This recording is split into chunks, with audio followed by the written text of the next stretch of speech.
Okay. So first copy clothes, hand bags or shoes ఇవన్నీ చూస్తున్నారు కదా. ఇది లీగలా? నేను బిజినెస్ చేయాలనుకుంటున్నాను ఫాలోవర్ అడిగాడు. ఇవి లీగల్ కాదు. First of all illegal. దీనిలో కాన్సిక్వెన్సెస్ ఎలా ఉంటాయంటే, స్టోర్ మీద రైడ్ జరిగినప్పుడు పోలీస్ది గూడ్స్ మొత్తం సీజ్ చేస్తారు. ఇంకా మీకు రావు మోస్ట్లీ. ఓకే.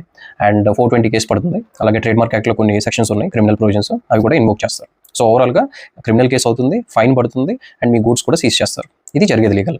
ఇప్పుడు మీకు వచ్చే క్వశ్చన్, ఇంత ఓపెన్గా ఇన్స్టాగ్రామ్లో రీల్స్ చేస్తుంటే ఎవరు ఎందుకు పట్టించుకోవట్లేదు అని. ప్రాబబ్లీ కంపెనీ సీరియస్గా తీసుకోవట్లేదు. వాట్ ఎవర్ ఈ రేర్ ర్యాబిటీ బ్రాండ్స్ ఉంటాయి కదా, యూఎస్ పోలో ఇవన్నీ, వాళ్ళు సీరియస్గా తీసుకోవట్లా. లేదు అంటే సెకండ్ థింగ్ ఏంటంటే, ఎవరు కంప్లైంట్ ఇవ్వట్లేదు పోలీస్కి లోకల్లో. అంటే సపోజ్ నీకు ఒక షాప్ ఓనర్ మీద ఇది ఉంది, వాడు ఇలా ఫస్ట్ గూడ్స్ అమ్ముతున్నాడని తెలుసు, వాడి మీద కంప్లైంట్ ఇవ్వచ్చు పోలీస్కి. బట్ మోస్ట్లీ ఏం జరిగిద్దంటే, ఈ షాప్ ఓనర్స్ ఆల్రెడీ లోకల్ పోలీస్తో కాంటాక్ట్లో ఉంటారు. కాంటాక్ట్లో ఉండడం అంటే మీకు తెలుసు కదా, అదే జరుగుతుంది ఇక్కడ. But as a business option పెట్టాలంటే ఇట్స్ నాట్ అడ్వైజబుల్. బికాజ్ మీరు బిజినెస్ పెట్టిన 2-3 మంత్స్లోనే మీకు రైడ్ జరిగితే మీకు వచ్చిన లాభాలు ఏముండవు. అప్పటికే మీ గూడ్స్ మొత్తం సీజ్ అయిపోతాయి.